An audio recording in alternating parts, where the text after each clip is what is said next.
and its pagan origins, and how this all connects to the biblical story of Jesus' birth. How could this even be possible?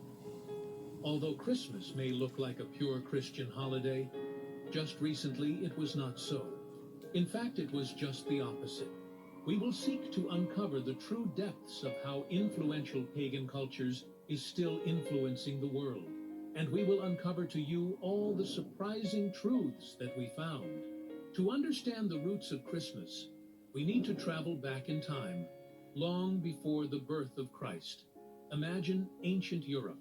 Cold, dark, and harsh winters ruled the land.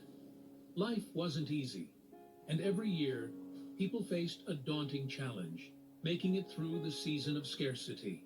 But amidst the struggle, there was hope. Hope that the sun, their source of life and warmth, would return stronger. This hope gave birth to traditions we still see today. In the northern regions, the celebration of Yule marked the winter solstice.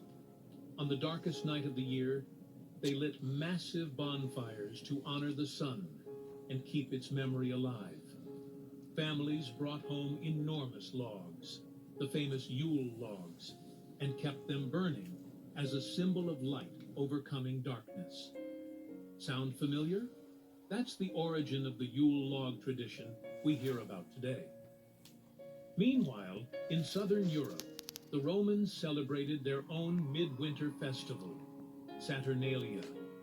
This was a grand event dedicated to Saturn, the god of agriculture. It marked the end of the harvest and the beginning of winter rest. But Saturnalia was no quiet religious observance. It was a full-blown carnival.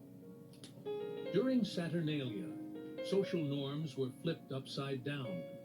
Masters and slaves traded places, and the streets were filled with laughter, singing, and celebration. Homes were decorated with greenery. People feasted until they couldn't eat another bite. And yes, they even gave gifts, just like we do today. Many of the decorations we associate with Christmas, holly, mistletoe, and wreaths, come from these ancient traditions. They symbolized life and fertility during the bleakest time of year. But there's more to the story. Excuse for Christians to want to celebrate this evil feast, because the Bible didn't even note or give us a date when Christ was born. What was mentioned was in the book of Luke 2 that it was the time when the people of Judea, they were collecting tax, and the tax they do as traditionally during between September and October after they have harvested their produce. Okay, that is why there were too many people there. That is why Joseph couldn't find a space for Mary birth, and then she had to do it in Manga, and they went to Galilee. This is the city of David.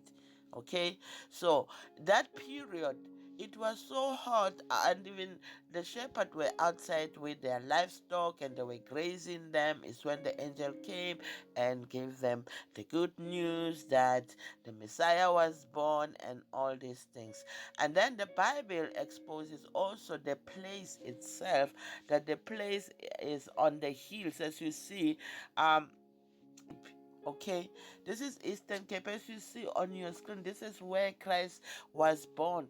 Christ was a Bantu from South Africa, and he exposed also his people when he was crucified, because he said, Eli, Eli, elama sabachthani, Matthew 27:46, Daniel 5:25, mene mene tekele upanzile, the writings on the wall. All this is the language of the Bantu people of South Africa. Another thing is that Judah will be in the southern kingdom. Everybody today, they claim to be from the tribe of Judah. Some of them, they don't even know what a clan is and all these things that is connected to being Israelite. Okay, there's no need for people to fight for anything, because the grace was extended even to Gentiles. Gentiles were grafted in. People who are teaching lies, they will be held accountable for that on the judgment day. So there's no excuse for you to celebrate this evil feast. But the Most High gave you a free will. Do as you will.